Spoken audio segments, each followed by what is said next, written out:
Hope everybody is doing well on this particular day. That's right. It is almost the end of March. Hard to believe it, but we've already gone 3 months into the year of 2023.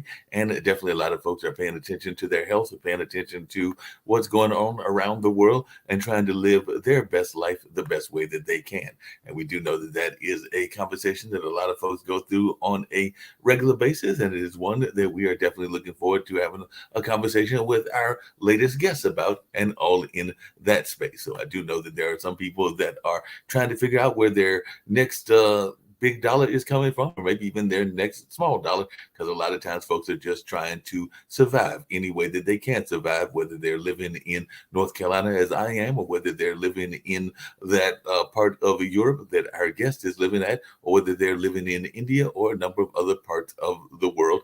And of course, there are folks that are trying to figure out where their next meal is coming from, and where a number of other things are coming from as well. And of course, with the pandemic, and hopefully we are in the waning days of that, even though there are still folks that are getting sick with the virus on a regular basis, we do know that health is a very important also. So a lot of people are paying attention to their health and trying to find ways that they can live the most healthy life as possible. And of course, we do know folks are trying to find ways to make that dollar. Some are getting side gigs, and some are even trying to bet on sporting events. I know a lot of folks were over there paying attention to the Final Four, both in the women's Final Four as well as the men's Final Four, and that will be taking place starting this coming weekend. The women will be Friday and Sunday, and the men will be Saturday, and that traditional championship game on Monday, usually the first Monday in April. And some folks were running over there, and there was even questions around productivity,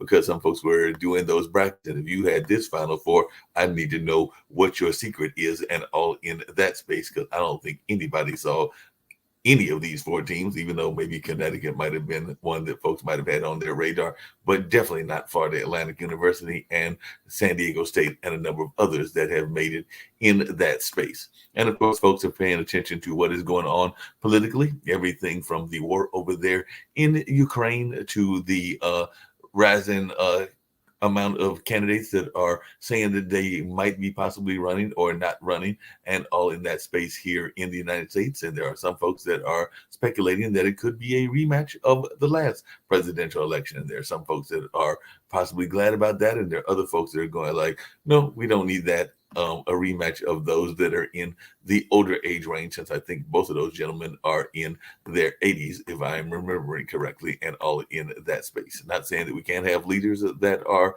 of a different age. I mean, I just hit the big 60 last year, and I still consider myself a leader as well, even though they're in July, it'll be the big 6-1, and all in that space, and still trying to find that queen in the life as well. So even at 61, you can still have hope. And who knows, maybe that person will come around and be somebody that is younger, or maybe it'll be somebody in the same age range, but maybe that is the person that I will grow old with. And maybe there'll be somebody from this area, or maybe there'll be somebody that is international. Only time and the fates will play that out.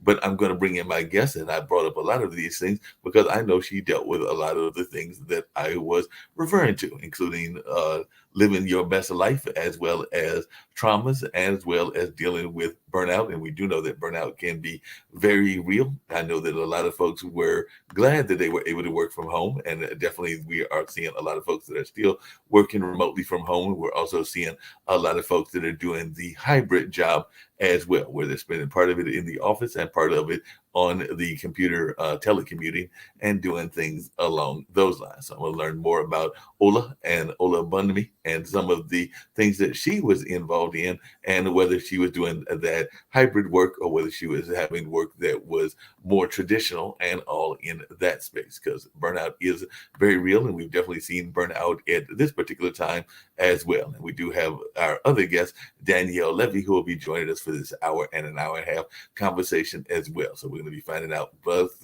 from these amazing ladies some of the things that they've got going on. And of course, we're looking forward to this robust hour and a half conversation, and all in that space. So I'm going to bring in Ola first and learn more about what she's got going on. And then, of course, I'm going to bring in Danielle as well. But Ola, I know you've got some amazing things that are going on in your life. I did mention that you have dealt with various things with burnout and some of the Mm. other things. And I do know that we saw a number of people, even in the gig jobs, that were starting to feel that burnout and starting to feel frustrated, sometimes because they weren't living their true purpose. And sometimes they had to get that gig job in order to just make ends meet. And sometimes that was frustrating them from going into the real work that they wanted to do. And that's just one example of some of the conversation points that I've had with friends and families. But I would love to have you share a little bit about your story. And then later on, I'll be bringing in Danielle as well. And I do know it'll be a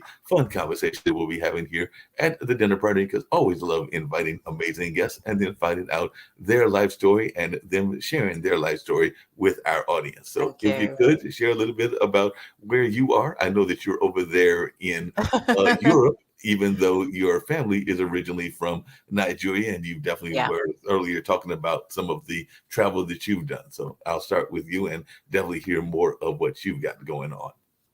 Right. Okay. So yeah, my name's Olabumi, and I was born in England. Living in London at the moment, and yeah, it's been a very interesting journey. I can sit down today. Yeah, I'm going to be the big 60 next year, and and just to say, life for me is just beginning. And that's exactly how I feel. That's not something that I'm exaggerating, from, where I've been, what I've experienced, and, the kind of trials and tribulations of life. I must say, I've got a second wind, and life is just amazing.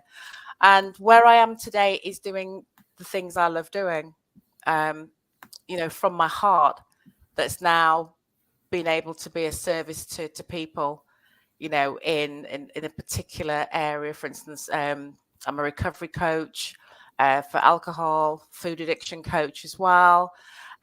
People suffering from burnout. I've been able to help all those people purely from my own experience, and how I dealt with it and coped with it and managed, and the support that I got. So for me, it's just an absolute honor and a privilege, really, to be doing these things today. No, that And makes Go ahead. I was going to say that makes a lot of sense, but I know one thing that you talk about, even on your presentations and some of the things that I've been reading about you, is something that I know a lot of folks are guilty of. I know I've been guilty of it in cases, sometimes even in going for jobs and definitely in relationships. So I was wondering if you could speak to a little bit about even the addiction and how we oftentimes do self sabotage ourselves. Because I do know that sometimes we know what is good for us and even what's good for our health. And I know that you've even talked about both the self sabotage and the playing that Russian roulette. And I don't know that I've gone that far, but I've definitely self sabotaged some things, yeah, including even in relationships. yeah. I think with I know we're living this kind of chaotic, life. Life is stressful, Mhm. and if you haven't got your boundaries, haven't got a routine, haven't got that discipline, then it can easily rule you. Stress and chronic stress, and from a quite a young age, I was somebody that wanted to achieve. And it was something that was education was very important in a family. From a Nigerian family, we're very strict on education. I used to come home and you go, Dad, I got myself 90%, and it was literally, what happened to the other 10%. And that was how I grew up, super achieving, high achieving. But that came with, for me, a lot of pressure, and it was a lot of pressure to please other people, for people to go, oh, she's done well, hasn't she done well? And I put an awful lot of pressure on myself from a very, very young age. um and even if I got the 90%, even I didn't feel good enough. So I was always in that state of that hole in the soul, trying to fill it with something that was going to make me feel better. So I'd go and achieve, do well. I still didn't feel happy. And I remember at the age of sort of 12, this was just the very, very start of it. My parents aren't big drinkers. They don't drink, only Christmas, birthdays, special occasions. And I was offered a little glass of wine at Christmas. And I immediately felt this is it. From a 12-year-old perspective, and it was just literally the clouds cleared, the sun came out. I just felt wonderful. I felt confident, and for me, ever since that time, it was my best friend. It was something that would solve for a very long period of time, solve so many problems. In the end, it didn't. In the end, it was not my best friend, it was my enemy. And that was the time when I kind of lost control and couldn't stop. And that was the self-sabotage. And I didn't know it was an addiction. I just thought it was, something that I needed every so often, until it got to the point where it was just completely out of control and I couldn't stop. I was completely and utterly powerless. But I would minimize and I'll go, next time, I'll be all right. Even though I'd maybe blacked out or fell asleep or, did something crazy. And I would sober up and go, next time, it's going to be all right. Next time, I'll be fine. I'll be able to control it next time. That is the power of addiction. That's the power of self-sabotage. You think, yeah, you're going to be okay. So that's when I talked about Russian roulette, because I never knew what was going to happen really the next time. Would I get away with it? Would people still be speaking to me the next morning? If I said something awful. And it just got to the point where literally I talk about fall down 7, stand up 8, where this is the power of addiction. This is the power of the control of it over you. That 7 times I went into rehab over 7 years. And then the 8th time I finally got it. And this is how destructive it can be. And, my life completely fell apart. I was served divorce papers from my husband. There was a custody battle of the children. I had a DUI. Everything just went. My profession, was gunning for me. It was just horrendous. And that is how far it took me. This is somebody who is intelligent, who, wanted to get her life together and just couldn't, just couldn't. And even every single time I thought I could do it my way. And let me do it my way. I'm intelligent, I don't need to listen to anybody else. And every single time I ended up in trouble. So for me, this was back in 2008, and I call it my annus horribilis. It was the most awful year. And that was the last time I had my drink. That was the last time I had a drink. And I'm 15 years sober today. And very, very happy with it. Yeah, 15 years. So really happy. Woohoo. But it took me to my knees. It absolutely took me to my knees. Yeah, wow.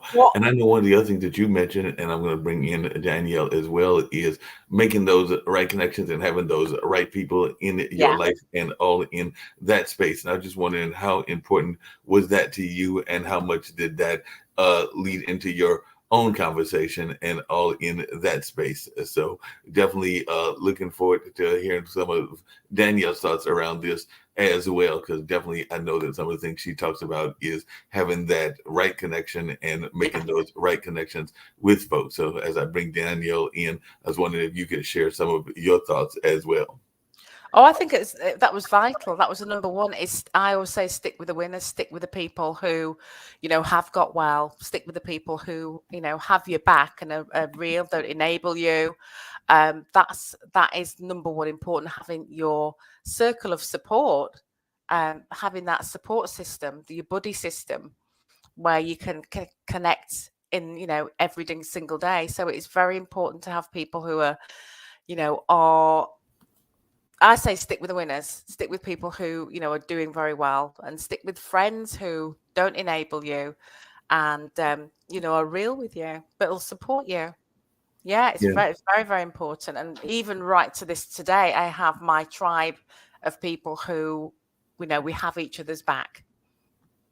Yeah, definitely. And that's a lot of things that folks need to have those tribes, and those tribes are very much important. I hear a lot of people talking about find your tribe. And I was wondering, at what point did you find that tribe in your own life, and how successful have you been in doing that, and how has that worked for you as well? Because I hear a number of people that will talk about finding your tribe and learning from your tribe. It took me quite a long time, because I was very, very much from a background where you don't trust people, you don't tell people your business. You appear strong, especially within the Black community, as a really a Black family in a white neighborhood. It was very much, mind your business. They don't tell your business, all of this. So I never really kind of reached out or, really talked about myself. For many years, I was very, very, very, very closed. So for me, it was very difficult to be vulnerable, and to actually speak my truth. It just it didn't even factor. I wouldn't do it because I was scared. I had to appear this strong person. And it was only until 2008 when I thought, I can't do it. This is when I started to get vulnerable. This is when I started, over the period of 2008 to now, really finding people who I resonated with, people who I could open up to and I could trust. And it's not a large tribe, but it's a tribe of people today I'm very, very, very connected with, very strong, and it's vice versa. So this has really been, I suppose, my kind of, support cushion. And everybody needs that. Everybody needs that, whether it's from friends or family or even completely outside in an organization. You need that support. Yeah, definitely. And I know one of the things you have to have is that support of those folks that are your influencers. And I know there are a number of influencers in my own life. Some of those included some of the folks I was talking to you backstage about, including both of my parents who are still living, but also some folks that have moved on that might have been in the arts, or in one case, they were a major architect and all in that kind of space. But I was just wondering, who were some of the folks that influenced you, and what was the ways that they impacted you? The people who've influenced me are my holistic tribe. So when I, as I said, came into proper recovery in 2008, I really wanted to look at the holistic way of getting better. I didn't want to take medication. This is what happened. Sort of came into recovery. It was suggested by my doctor, my physician, to take Prozac because of depression. It wasn't depression really. It was just to keep me on the level. And I just knew deep down that I wouldn't get off it. And I spoke to a friend of mine and I said, look, I don't want to go on Prozac. They want me to go. And he said, look, speak to this friend of mine. She's really good. She's a shaman. I've never heard of a shaman before. I'm part of the medical profession, and all of that didn't feel right. And I said, well, let me think about it. Probably a couple of weeks later, I said, look, I'm going to try this lady. I kept an open mind. I was open and willing to try and see, what it was about. And it was the most wonderful session. And that was the start of my true recovery. Was seeing this woman who, I don't know what she did at the time, because I was lying on her couch and she was doing all her shaman bits.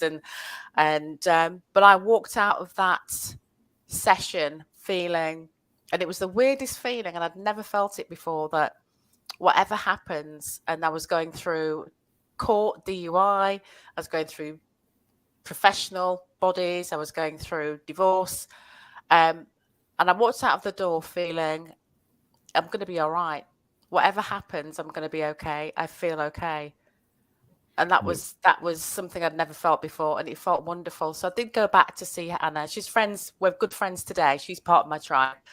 And I went back and I wanted to learn more. I was very hungry about it because I'd never had this feeling, and I was still feeling this feeling. It's like, whatever happens, whatever curveball, I'm going to stay in recovery. I'm going to stay well. And then from then I started to learn about the holistic side of life, about things like crystals and Reiki and all of that. And I started to study all that. I was greedy. That was just something I just wanted to know more and more of. And, I just got more and more, I would say, I don't know, I just felt very well despite what was going on. And this is what was interesting. Despite what was going on in my life, I was feeling all right. I had that kind of inner strength. There was something just helping me. And, I would say thank you, to higher powers that, things started to turn out, very, very well. Professionally fine. The divorce went through. It was, it wasn't great, but again, I went through with, yeah, dignity, integrity. I could understand where he was coming from. I could forgive myself. Now, a lot of the time I would have, many people said, how did you manage? How come you didn't have a drink or turn to food or turn to whatever? And I said, I just knew I was going to be okay. I just kept working at it. And that was the thing that I said, whatever I do, my recovery comes first. That comes first.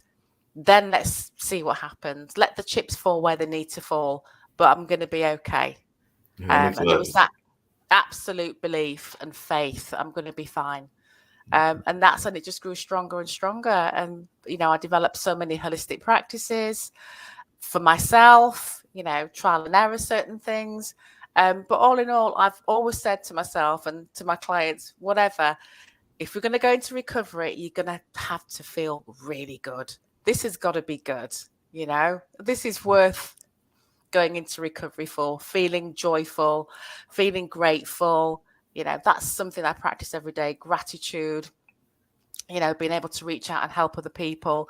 But just that feeling that, yeah, it's great. So, That makes a lot of that's how sense. it does. And that's where my tribe developed. So I seem to attract that particular kind of, vibration of people. So, I've just got a lovely, lovely, family, beautiful friends. And that's what, we keep each other going. Yeah, that makes a lot of sense.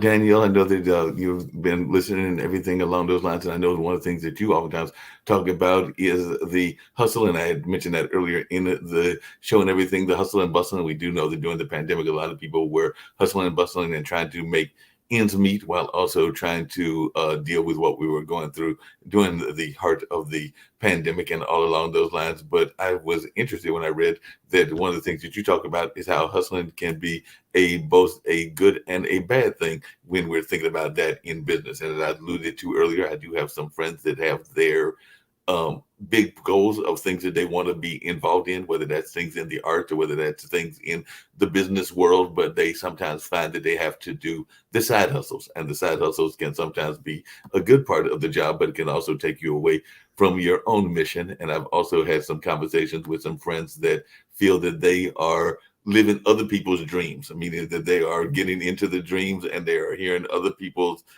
dreams and their ambitions and not necessarily living their own ambition. So he's kind of like you have a friend that say wants to start a restaurant. I'm just using a restaurant as an example. He tells you all about the restaurant, and then you find yourself going into the restaurant space when that isn't necessarily your space. Maybe you want to start a cookie shop, or I'm just using that as an example of a hypothetical and all in that space. So I just wanted your thoughts around that, because we do know folks that are living other people's dreams and also being diverted by the side hustles as well.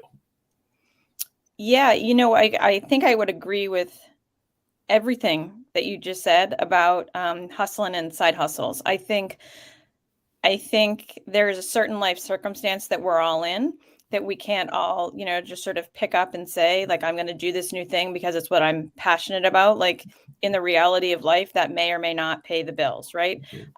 So certainly I understand the need to sort of develop hobbies or small businesses and nurture them and grow them and be a responsible, adult and do what we need to do. But also there's that, burning inside of us to get where we want to get to.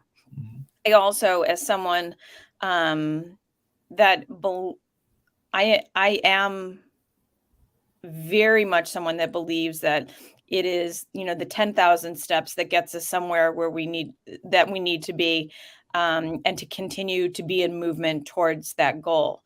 So, my husband would tell you that I will die trying to get to whatever the end objective is. So I understand the hustle mentality and doing all the things to make it work. I also understand that at a certain point, it becomes detrimental to us when we're so used to hustling and so used to juggling and taking those small steps. It's also just as important sometimes to pause and say, what's the bigger picture here? Like, all of these small steps are great, but what we're actually doing is just burning ourselves out. And when do we actually just need to pause and reset? And I think it's a very fine line between what's a safe hustle and a very comfortable hustle as opposed to what is a toxic hustle, right? Yeah, that makes a lot And of that's sense. something that only, an individual can determine. No, and along those same lines, and I'd love to hear both of your thoughts around this. I oftentimes hear people talk about entrepreneurs. I know I can be guilty of it as well, that there is not really a 40-hour work week for most entrepreneurs and most people that are trying to do things in the business world. But you do need to take time out in your life to, go out and smell the roses, if I can use that old cliche, Yeah. or just to watch the birds and watch some of the other things in that space. But oftentimes when you hear, whether it's on Clubhouse or whether it's in a podcast or just other various other spaces, a lot of these entrepreneurs will tell you that they are working many hours of the day, sometimes 80 to 100 to even 120 hours. And I'm sometimes wonder, where is that work-life balance if you're working that much time and everything? And I think both of you have mentioned being involved in relationships, and in one case it didn't work, but maybe there's a new person in the life, and it sounds like you, Danielle, are still very attached to your husband and family, and both of you seem to be attached to the kids and all of that. But how do you do that balance and act? I'm fortunate that, or unfortunate, depending on the point of view, that I haven't had any kids, but I do have my two nephews that I adore dearly and everything, and definitely have my younger brother and some cousins and other family members, and I'm fortunate to have both of my parents live in their early 80s and everything. But it still has to, I take time out to call those folks, and when on a regular basis, call mom pretty much on almost a daily basis, but at least every other day, and even check in with my aunts that are still living, and definitely check in regularly with my dad and my younger brother. But I don't know that everybody does that in the business community. So I was wanting to hear both of your thoughts about the work-life balance and how it can work if you're trying to be an entrepreneur. Either one. Yeah, sure. So, I chose to have children, and am lucky enough to have them, and I think they have really forced the situation for me.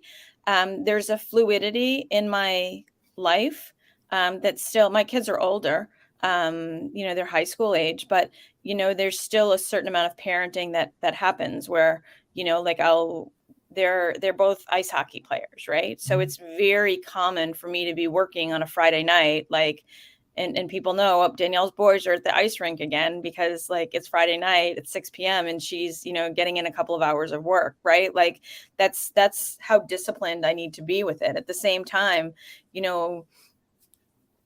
when there's something that's happening at school, like business stops and I switch into mom mode. So I would actually say, as a mom and as a professional, even though maybe I have some more formal responsibilities than folks that don't have children, it actually makes the balancing of it very clear to me about how I need to be spending my time and what my priorities are. So I'm very lucky that the decisions are just sort of made for me. Yeah, was want to hear Ola's answer, but before I get to Ola's answer and everything, I was wondering, Danielle, can we get your kids down to the Carolina Hurricanes, since I am down here in the Carolinas, and we can always use good hockey players down here, since we didn't always have a hockey team, but we do have one that we've had now for, I think, about a couple of decades, and all in that space. And they've had a little bit of luck, even though I don't know that they'll win the Stanley Cup this year, but who knows? And maybe we can recruit your kids for next year or something along those lines. Probably not. They're Boston sports fans, so I think it'd be pretty hard pressed to get them out of the area here. Understood. There are people that are playing probably against us for the Boston Bruins and all in that space. Exactly. Ola, what is your take on the whole notion of balance? And like I said, you definitely went through that partially with the divorce, but you do have the kids of your own, and I'm sure that you have had to balance life with them, even though I'm sure that they're probably older kids as well. Well, I did go through the burnout. So it was the big burnout 2008. And then as we talked about alcohol, we talked about food, everything to try and compensate and, keep going. And then it was a complete, utter stop. That was, I just couldn't function anymore. And that is burnout. I wrote a book about it in 2013, that, it is literally, it's something kind of go, burnout is just like exhaustion. No, you just completely stop. Your adrenal glands are completely fatigued. You have nothing left in the tank. And so coming into, and again, I was, with my medical profession, I had 2 young children. all that, and people pleasing, no boundaries. That was my problem, and trying to do more. And again, filling that kind of hole in the soul. I'm not enough, so I need to do more. That was what that was my MO until 2008. Coming into recovery, balance was very important. Stress management was very important. Everybody's different. Some people thrive off it, really, really thrive off it and love the 80, 100 hours. That would kill me. But I knew that I had a family. I knew that was important. Number one, my recovery was important. My family was important. My profession was important. But then I sort of realized that there was things I wanted to do, other things like Daniel was talking about, the hobbies that I gained from, my sessions with Anna. So for instance, using crystals and Reiki and all those things started to come into play. But I had to have kind of compartmentalize really and have a lot of me time. And I actually found I was a lot more productive having time out, as Daniel was talking about, is sometimes you just got to stop, and see what you're doing. It's all right scrambling and being on this treadmill and I've got to achieve this and I've got to do that. But you've got to every so often stop and just assess and just take a step back and think, am I going in the right direction? Is this what I'm doing? Is this productive? These 10,000 steps you're talking about, is it productive or do I need to tweak it? And I always think about, my resources, my energy and time, and looking at that and have I got enough energy for this? Have I got enough time for this? And if I haven't, then I kind of set that aside. So I park things that really are just not really enhancing my life and really focus on, one thing at a time. At the moment, I have, two businesses, and I'm still in my profession. But I have the time to focus completely on one. Everything stops, do not disturb, the phone goes off, everything goes off, and I will do probably 5 hours work and do it properly rather than spend the whole day. So really focus, really, really channel and get that work done. Because I do believe that I need that time out, especially when I went through burnout. I do need time to rest. I need time to get my thoughts together. I need time to go for a walk in the sunshine, get that vitamin D. I really do believe you're more creative and more productive when you just take that step back and you do go for that walk or you do meet a friend and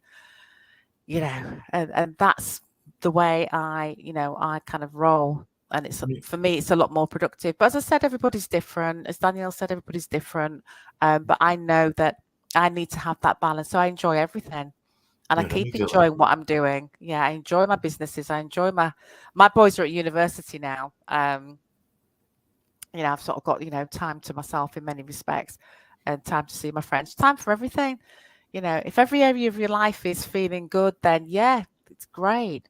It's that really makes a lot of good. sense. But you brought up something that I think you and Daniel both kind of alluded to and everything. And I was wondering y'all's thoughts on this. But too often in business and just in life in general, we do find ourselves getting caught in that people pleaser mindset and definitely listening to those outside critics and also those inner critics. So we know that we can be our own worst enemy. And you kind of alluded to that earlier, Ula, and everything. But I was just wondering, I'll start with you, Danielle, how you deal with that people pleasing ability, because I do find it there is that aspect of a business that goes on. And definitely we know that everybody is of the mindset that they know how to run your business better than you know how to run your business. So there is a lot of critics that are there. And I think we can definitely get good advice from them, but sometimes those critics don't even have knowledge in the business that you are working in. So just wondering your thoughts about listening to those critics that can sometimes be toxic critics.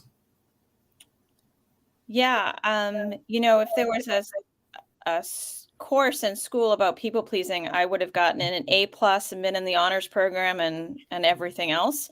I would say personally that I had to go through the course of burnout and a lot of tears and frustration and anger to really just come to terms with the fact that I needed to put up boundaries and be more forward in my capacity And when I set the expectations as such, I could still feel as if I was, following through on my word and being the people pleaser that I wanted to be, but that no one was going to take care of me at the end of it unless I did. And that is easier said than done, but I'm glad I learned the lesson.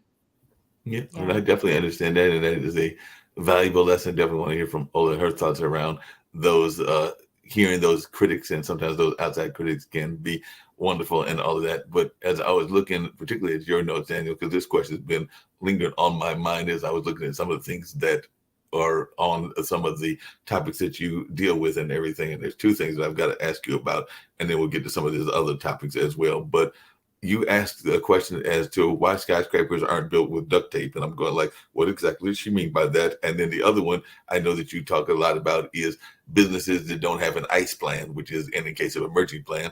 I think a lot of businesses don't have a business plan, but that's just my personal opinion, because I think a lot of people are of the opinion that they can go into business. And I think that you need a business plan just in general. I have a very dear friend of mine that has a conversation about promoters, meaning entertainment promoters, because he used to be the rental coordinator at the theater, at one of our theaters here in the area. And he used to tell me that everybody's a promoter until it's time to actually pay the check, meaning that everybody will come up with all these great ideas of what they need to do and how they need to do it and all in that space. But then it would be after they had to actually write the check, that's when you found out who was the real promoters and who wasn't. Just folks that were giving it lip service, that had a dream or an ambition, but didn't have a business plan or a plan of action behind what they wanted to do, whether that was bringing a play to the venue or whether that was bringing a musical concert, because there were a lot of people that had visions of grandeur but didn't have the money to back it. I'll just put it that way and everything. So I was wondering, and I found that in a number of businesses, folks that don't have any sense of a business plan of what they are doing. But I was just wondering, is it that they need both a good business plan and an in case of emergency plan, or are these two separate plans, or is the in case of emergency plan in the business plan? I would say that they're two different plans. I mean, I think I work with a lot of small businesses, and the last I have witnessed it, that the CEO steps away from the business, or you're in the middle of a critical event or something like that, and something goes wrong. And the idea with these businesses is to grow them into a legacy organization rather than just a high-paying salary, right? And in order to do that, your team or your right hand or whatever your trusted circle is needs to know how to respond in a variety of situations. So I would argue that every business needs a business plan and an ICE plan, but I would also argue that every household also needs an ICE plan, right? I always tell my husband there's equal chance I'm going to get hit by that proverbial bus as there is that I'm running away on my dream vacation. And you better know where all the bank accounts are and how to get the kids to their doctor's appointments and all of that sort of stuff. So it's the same thing in a business. I had a CEO who had stepped away, and something happened with her website. And it was like we had to track her down on our holiday and figure out who this provider was and that provider was. And she was doing just as much scrambling, and she lost quite a bit of business that day, simply because she hadn't slowed down to create the blueprints that would stand up her business.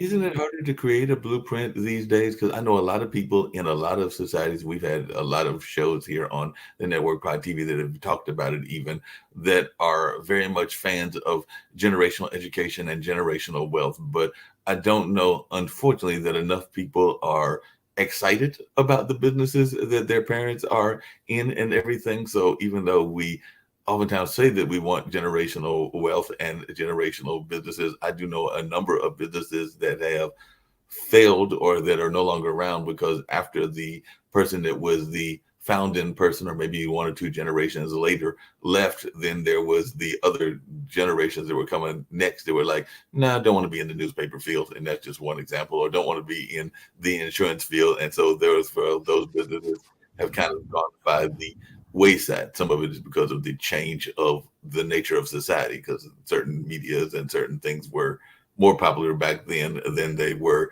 now. But I don't know that you're going to pass a milkman's job down, because I don't even know if there are milkmen even out there anymore in that space. But I was just wondering, how easy is it to have these generational handed down jobs? So I guess that's more of a question for you, Daniel, because I know that's kind of your lane, because that's one of the conversations that I have with friends of mine that are frustrated that they can't seem to get their kids into the business that they created.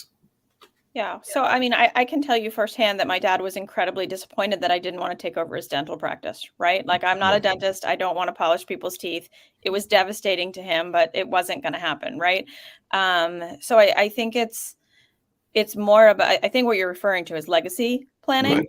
Mm-hmm. And I think whatever that may be in a situation, I think the planning has to happen. So I don't think any CEO, what was I reading about recently? I'm probably getting my articles crossed, but I have a feeling it was like Disney or one of those big companies. Like, they had been priming this executive for years and years and years to take over the CEO spot. And don't quote me on the company. And then all of a sudden, that person that they had been priming up and went to a competitor, right? So every business needs to be thinking about, like, who is going to hold these reins, whether it's my dad, the local dentist, or whether it's a massive executive. There has to be a certain amount of legacy planning that happens. And there's no guarantees, whether it's your children or the next generation or whatever it might be, or whether it's someone that's been trained in the business for years and years and years. There needs to be a plan for how that business is going to go on. No, I definitely agree with you. And this is for both of you. And I'd love to hear y'all's thoughts on this. There is a lot of times people think of leaders, and they think of leaders as being these great extroverts. And I consider myself to be an introvert extrovert, because there are times I can be very much to myself and all in that space, and be very comfortable being to myself and all along those lines. And then I can go out into the public and do a number of public events. I've definitely done some MCing and some other things that are very public, and can enjoy that kind of encounter as well. But I am, as a friend of mine called me earlier today, a rare breed in that sense. There's not all that many introvert extroverts in my mind and everything, but I think a lot of people are of the stereotype that a leader needs to be an extrovert. But I know, Danielle, you consider yourself an introvert. I think I'm hearing some things within Ula that she may be an introvert as well. So how important is it to understand those characteristics of yourself, and can you be a leader and be one that is very much comfortable within your own space and not necessarily need to be out in the public all the time? Yeah, I completely agree that you can. I think you can be both. I am an introvert by nature, but there is a part of me that I've cultivated that I can, go out. And this is kind of knowing yourself, getting to know yourself, getting to know your strengths, your weaknesses, and being very clear. And being, as Danielle talked about, having a plan, and having a plan of, what you share, what you don't, what you can, delegate, how you can be a leader. And a leader isn't always necessarily, it could be leading from a holistic point, how that person is, how you're, with kind of emotional intelligence. And I think, once you've got those skills, it's just so much easier to go out and, lead in many respects. I lead kind of by example. I lead through coaching. I'm a guide. I'm a mentor. So that's where I come from. But I think you can have both. I think you can be an introvert and an extrovert at times. But I do know that I need a lot of time for myself, to recharge and regroup. That's very important to me. And for instance, we talk about human design. I'm a projector. There's different human designs. I'm a projector, which means I need a lot of time out. And I'm actually a lot more productive when I do that, when I can step back, then I can come back into the arena with all guns blazing, creative ideas, get work done. But I do need that energy, needs to be protected. It's very, very precious. And certain environments can be a bit of an energy suck. So I'm very, very mindful of my time. I'm very mindful of my energy. I'm very mindful of lots of boundaries. No is a complete sentence as well. And I exercise all of that. And it's sometimes I want to go in and kind of let's go for it. but a lot of the time now I can take a step back and really, create some good stuff, and then have that inspired action rather than just act mindlessly. Is it comes from things I do now come from focus and inspiration. Yeah. What about you, Danielle? Because, like I said, I know that that's something that you have dealt with, being a leader, but also a self-proclaimed introvert. Yeah, I think it's about knowing yourself. I think I am the first one to kind of know what my strengths and weaknesses are, I think. And I hire around that. I know what my tendencies are. I know what I coach my clients on, and I know what needs to get done in a business, and I know what I'm personally willing to do and what I would rather have someone else do for me. So, you know, my best work are the items that I enjoy, that I feel comfortable at. When I don't think that I think that holds true whether you're an introvert or an extrovert. You just kind of figure out how to make the puzzle pieces work around you. And I think that's what leadership is how do you show up collectively and make that happen, not whether you're doing it yourself or not. No, that makes a lot of sense. There are a lot of leaders, and I've worked in some companies, some in the arts, some not in the arts as well, where a certain type of leader likes to impose their will on people and all in that space. And I know that there is the whole notion of the micromanager and the macro manager and all in that space. Specifically for you, Daniel, but I'm sure Ola may have some thoughts around it as well. How do you navigate those conversations in those business lanes? Because some people are very hard set in the way that they want to manage their company, even though it might not be the most productive way to manage their people, depending on the people's styles of of being managed. But I was just wondering if that's something that I know you deal with, Daniel. I'm sure there are companies that you've gone with where the person is trying to put their wheel on the job, whatever that job is, and wants to do. I think that's the macro manager, if I remember correctly. I sometimes get them mixed up in which is the one that is more controlling and which is the one that is less controlling.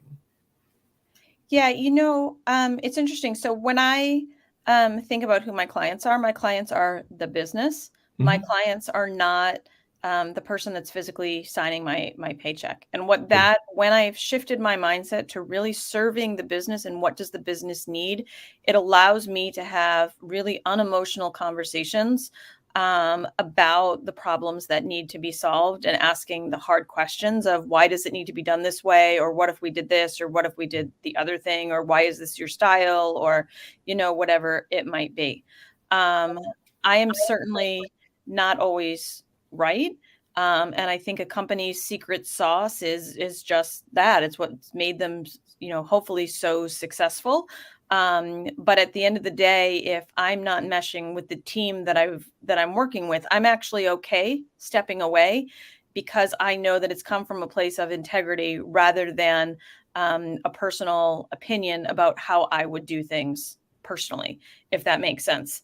And so I think when I'm working with leaders and they're understanding, it's not about this side versus that side. It's about how do we serve the business in the best possible way. Those conversations are pretty easy to have, I think.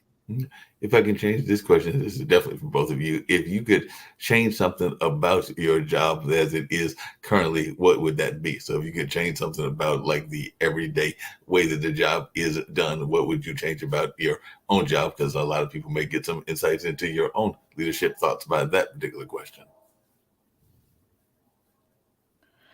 I can take that question. It's, I sit in this really tricky spot where my job is to allow those people that I work with to do their best jobs and let me worry about some of the other problems. Right.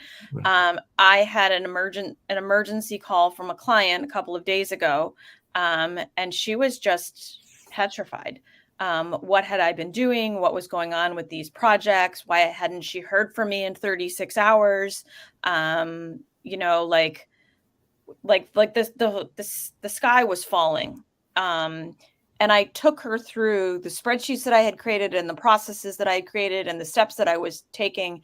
And by the end of the call, she was crying. And I thought, oh gosh, now I've really done it. And she had so much joy for the work that was happening that she couldn't believe that she didn't need to be involved in it and that her business was happening. But in those days between when she made that panic call to me and when we had actually had the conversation, she was riddled with anxiety about like the sky is falling.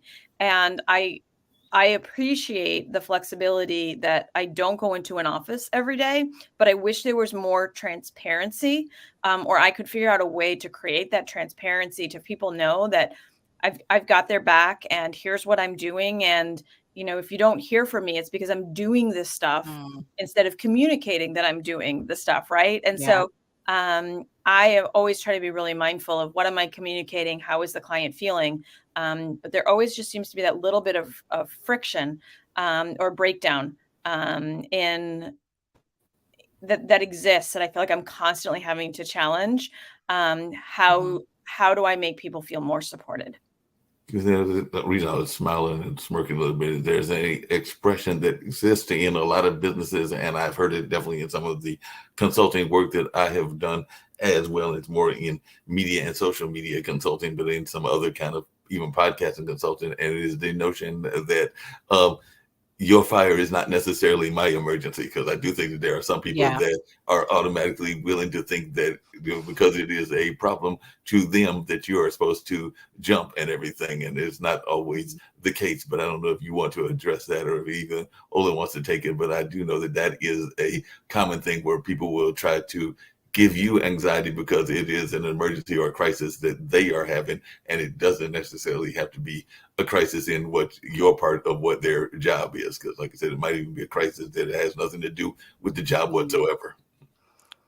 I think speaking from my own perspective and, you know, with my own businesses, I don't go into organizations. I deal with individuals and coaching and etc.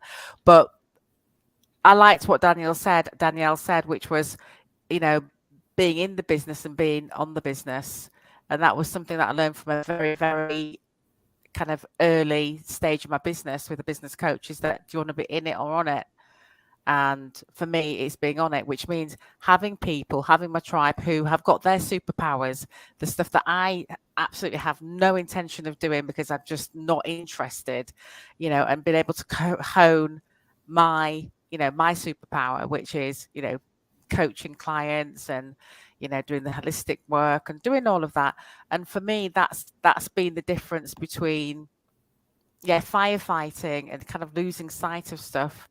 You know, you're at that point in your career or your profession or your business where you can kind of pop above the parapet and see what's going on, because you've got the right people, which has taken trial and error, but you've got the right people in your team that do all the right things. They don't necessarily, as Danielle said, you know, report to me every single day. I don't want them to, you know. They've got that, you know, proficient at what they do, that I know they're doing their job. And that kind of is really lovely feeling that, you know, 2 or 3 days later, all the work that's been assigned has been done, you know, it's put in place, and, you know, I can get on with what I have to do. So all the cogs are working, you know, in synchronicity. And that's fantastic. So it's about getting that perspective of, you know, what are you doing it for? You know, and how joyful is it? Are you enjoying it? If not, then just take a step back and have a look at what you're doing. And it's not to your detriment if you do just take that time out and just reassess and reevaluate, you know, what your business is, what you are doing, redo that business plan. You know, it's all very important. No doubt about that. How important is it for both of you to have a mentor who's been in your life, and how have they helped drive your careers and all in that spaces? Because I definitely know that in my own life, both of my parents are mentors, but there are also friends and acquaintances that are in similar fields that I consider mentors as well. But I was just wondering, how important has the mentorship been in the successes that you have both become? Start with Danielle and then go to Ola. For me, it's been everything. It's been that grounding point when everything else just feels like a whirlpool of activity. It's the person that challenges me and keeps me honest and really focused on what that North Star is. And I think they're hard. A good mentor is really hard to find. But when you do, you don't let go. Who are some of the mentors as well? I'm sorry, we had a cutout. Could you repeat that? I said, who are the personal mentors in your own life? And then I want to hear from Ola as well. But who are some of your own personal mentors? Yeah, you know, they've all been women. You know, I can remember one of my earliest mentors was I was working. This is cut me off if my story gets too long, but I was working in an ad agency, which was filled with, it was much like the TV show Mad Men. And there was plenty of gentlemen in suits and closed door meetings and, you know, all the things. And there was a woman brought in, her name was Jenny. I'll never forget her. And in this very formal advertising agency, she always wore a white t-shirt, a pair of jeans, and a pair of Keds sneakers.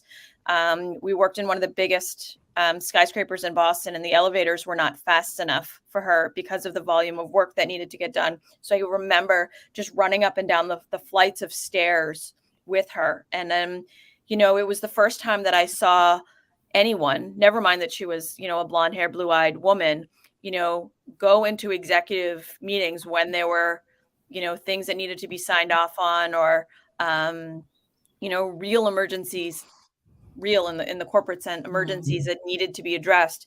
And that in spite of the jeans and the white t-shirt and the Ked sneakers, knew how to command that room of executives to get their attention, to get the decisions made. And she wasn't afraid to be running the hallways in her sneakers, to move faster, to do more. And I'll never, ever forget seeing that, like not judging what people are wearing or what you perceive them to be because they have a certain color hair or certain color eyes or whatever it is. It's how you show up in the room and how you command those conversations and gain the respect of your peers. It was really incredible. Sounds like she was an amazing mentor. It's definitely still resonating with you even to this day. So, Ulla, are there some mentors that you had as well, and who are some of those mentors?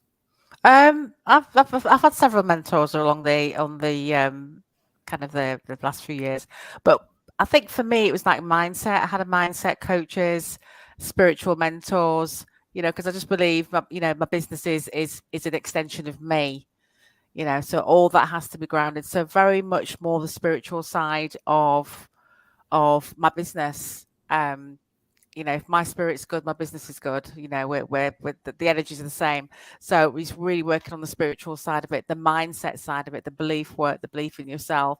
Because very much, you know, I sort of came into this second phase of my life where really low self-esteem, even though I'd achieved loads, it was still there. There was still, I'm not good enough. You know, I'm not intelligent enough. I'm not this enough. So, you know, this hole in the soul had to be filled with the right stuff. And, you know, just growing that sense of self-worth and self-belief has really, you know, skyrocketed everything else around me, relationships, business, the whole lot. So, yeah, sort of my mentors are my more spiritual mentors. Yeah, it makes sense. And that spirituality is important. I know that a lot of people are always trying to figure out ways that they can have that balance and everything. And I was wondering how important in both of your lives is it to have the balance of good health, a good faith walk, a good emotional connection, and the good mental connection. Because I do know that we are all have all of those elements of us, and some may have some other elements, but definitely their core is our mental, emotional, physical, and spiritual health. So I'll start with you, Danielle. How important is it for you to have that balance in the life of all of those working together? It's so crucial for me. You know, I wouldn't consider myself like a health nut by any means, but what I can tell you that my energy levels are directly based on, you know, what I've eaten the previous day or how much sleep I've gotten, or you know, if I've gotten outside, you know, to go for a walk or whatever it is. And it took me later into my adult years to figure out those connections. But it's amazing the power and the creativity and the energy that I have when those things are in alignment for me. Agreed. Yeah, I totally agree with that. Yeah, Yeah, super, definitely. super important. Yeah, Super important. yeah, you got to have that alignment. There's no doubt that alignment is very important. I said, I alluded to it earlier, but I still got to get to it because, like I said, when I was looking at the notes that I had for you and everything, Danielle, I still haven't figured out why skyscrapers aren't built with duct tape, but I do love that quote. So definitely, I'd love to hear your explanation around that because I'm thinking it probably has to be that they would probably fall apart and fall down if they were built with duct tape. But I do know that's something that you even talk about is why skyscrapers are not built with duct tape. So I'm sure our listeners are going like, what's he talking about? Duct tape and skyscrapers. So if you could allude to some of that, I'm sure our listeners would love to hear that. Yeah, no, you've got it exactly right. Just this idea of building a solid foundation. Like you just touched on, it's health, it's wellness, it's physical, it's mental. In business, it's legacy planning, like we've touched on. It's having that ICE plan in place. What you don't want to do is depend on the duct tape, right? If like you really need that solid foundation, and you want like the best glue possible, or whatever is stronger than glue. I guess maybe that's like super glue or cement or whatever it might be, right? Right, as you're building up in your business and your personal life, because I think most people are like, we like to control. I like to control my destiny. I like knowing that my efforts are going somewhere and that I'm producing something that's sustainable. And duct taping things together for a quick fix, in my opinion, is not the way to do it. Yeah, definitely. That's not Agreed. the way to do it. And like I said earlier, too often people are living their own dreams. They're living the dreams of their or living the dreams of others.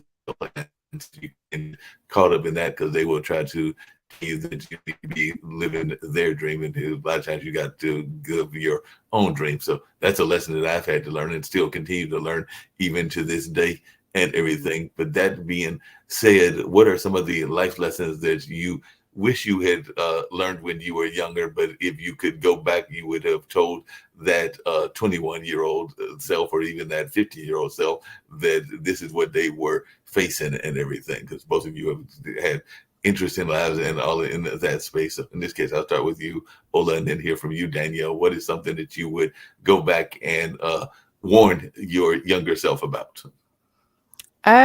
Follow your heart. I think that's my number one is, follow your heart, be true to yourself, and listen. Listen to what you really want. And a lot of the time I was very pulled. As I said, with people pleasing and making sure my decisions they weren't my decisions. Like for instance, my profession. I was told what to do, and you go and do it. So I did it, and so it was very much doing what other people wanted, putting other people's wants and needs first and putting mine last. And it's my older self to younger self would say, put yourself first from the get-go. Whatever you want to do is right for you, you're aligned with you. Just do it. Just follow your own heart. What would you tell your younger self that would be a warning or a lesson that you wish you had learned back then that you would tell them to deal with? I think there are two things. One is slow down. It's not about the hustle. And two, I took many next steps because I thought they were the ones that I was supposed to, not the ones that I wanted. And there's a difference there. And I think if I had slowed down and realized that I didn't have to do the thing that I thought I was supposed to, and that I could pave my own path, I think that would have been great. Yep.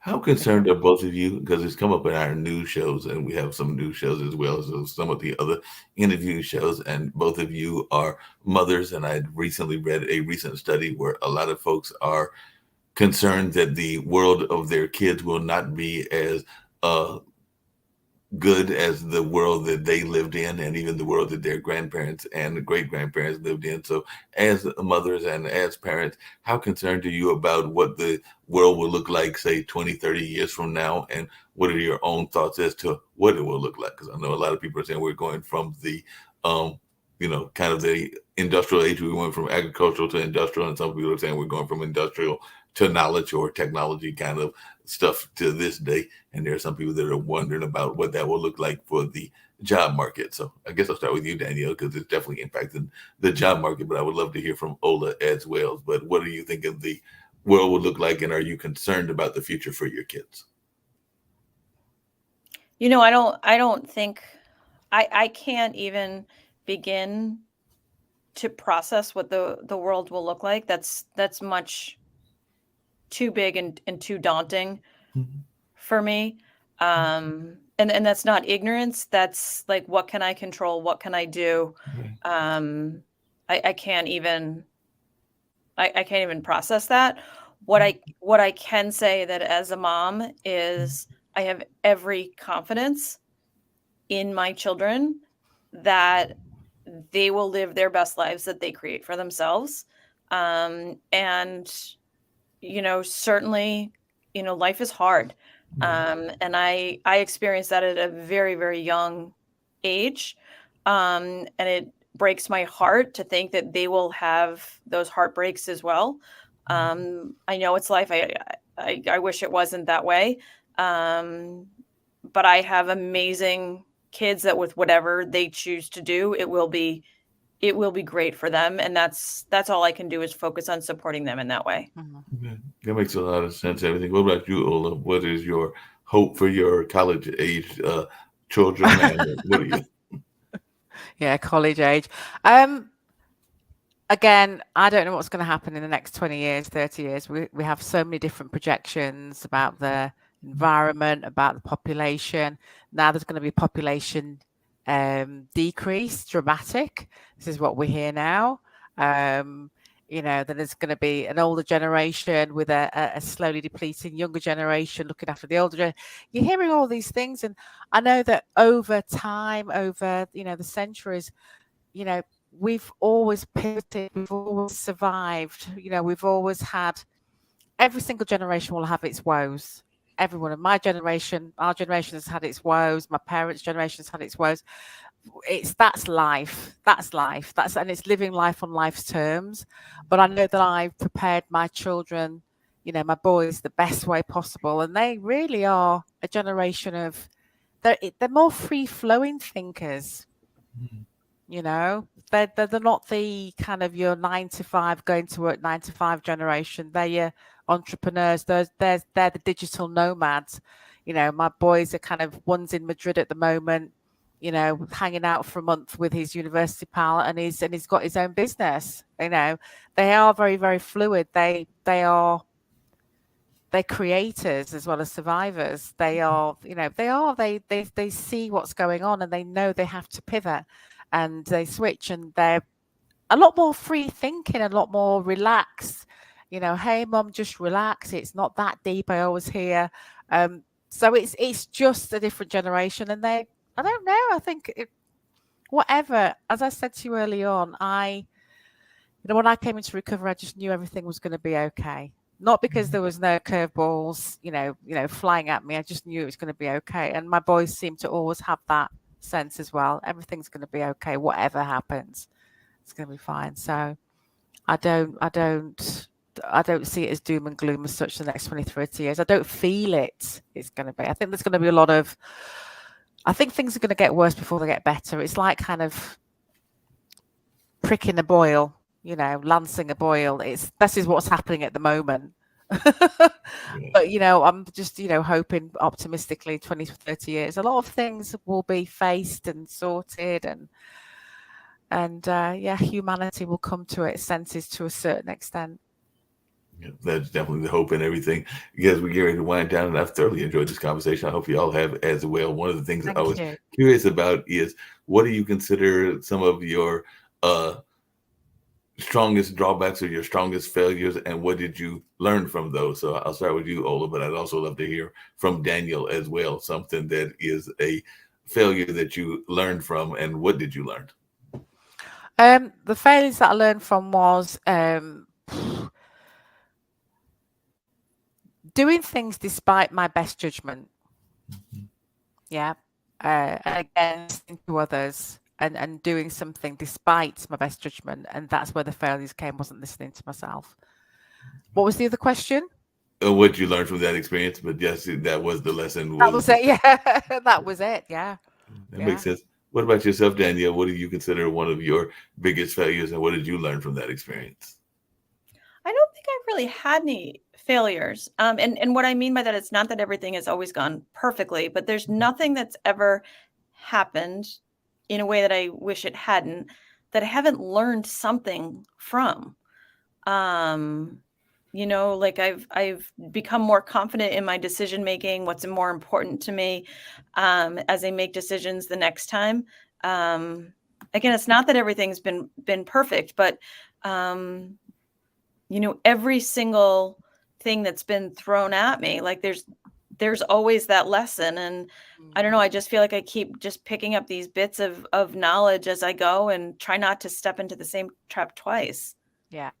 Yeah, that makes sense. I know one thing that you said is that even in business, you've had to deal with personal loss and everything. So how has that impacted the business, and how has that gone? Because I know sometimes that personal loss can even be the loss of a coworker or the loss of a family member. I know that even at the job that I'm going to go to very shortly, two of our members of that job have lost sisters recently. So actually our tech director just recently lost his sister, who was a young sister, and the other one, who does work in the development space and also in our youth program, has lost a sister that had been struggling for a while. So in one case, I think it was somewhat expected. In the other case, it was definitely unexpected, because they were a young person that passed at a very young age. So I was just wondering, how has personal loss impacted your own career, Danielle? Well, personal loss has impacted my career and my life quite significantly. But I would say as a leader and a professional, I make every effort to meet people where they're at and just understanding their circumstances. Like I've learned, there's a huge difference for some people between an end of day deadline and a start of business deadline, right? Mm-hmm. That's like 12 to 15 hours there, that for some people is such, a difference. And so, certainly I think as adults, we have to own our situations, and I'm not looking to give anyone a pity pass, but when you can meet people where they're at, you get a lot better results from them quite often. That makes sense. That's actually interesting you brought that up, because that's one of the times that I was frustrated at a job. I don't work at that company, even though I do sometimes help at a festival that they are involved with. But a dear friend of mine had passed, and I remember going to the service, and I remember the head, the boss, the person that runs that particular company, literally giving the sister, who also worked at that company, some insurance papers and things along those lines. And I just felt that that was the epitome of tackiness from a business leader and everything. I know that you have to deal with those things even in a business space, but I think there's a time and a place for everything. And I didn't think that that was the time and the place, but that was just my opinion. I think me and others observed that and we're going like, no, you don't need to be doing that now. There's other things that they need to be dealing with, and they could have either dealt with that earlier or dealt with it much later. But that was just my own personal thought when I saw that, and that transpired like some 10 years ago or something along those lines. But as you can see, it still resonates with me, the fact that they did that and all in that space. So I just wondering, do you think that sometimes businesses don't pay enough attention to the nature of what people are going through, whatever that is, whether that's life changing moment or things that are in that space? So I think sometimes businesses don't do enough thought around that part of their planning as well. But Danielle, what are your thoughts? I could not agree with you more. I hate to give you the short answer, but I think you just nailed it right there. No, that's fair enough, and that is more than fair enough. So I appreciate that, and appreciate short answers are allowed as well. Like I said, getting ready to wind down. I said one thing that I get everybody to do on the show is tell folks how they can be reached. And I definitely want you both to do that and everything. And also, the Pod TV network is a global network, so we love to have people give their message of positivity and hope to our global listeners. So there might be people listening from India, from Malaysia, from Australia, because I know one of our commentators is definitely in Australia, and a number of other places. So any message of positivity and hope that you want to give, ways that people can reach you, and also any last thoughts that you have as we wind down. So I'll start with you, Ola, since I started with you, and I'll end with Danielle. So Ola, any ways that folks can reach you, websites and things along those lines, positive messages, and any other things that you would like to share? Well, my positive message is, there's never been a time to live your best life than now. I always think of the power of now, but, not to be despondent or you feel like hopeless, that there's always hope. There's always ways to, unlock that true potential, and live your best life. And, going from limited to limitless is my motto, that you can, with the right, strategies, really, really rock it forward. And people sometimes think, I don't know what I'm supposed to be doing. What's life going to be like in 5 or 10 years? I don't know. This is where I come in, which is Future Life Progression.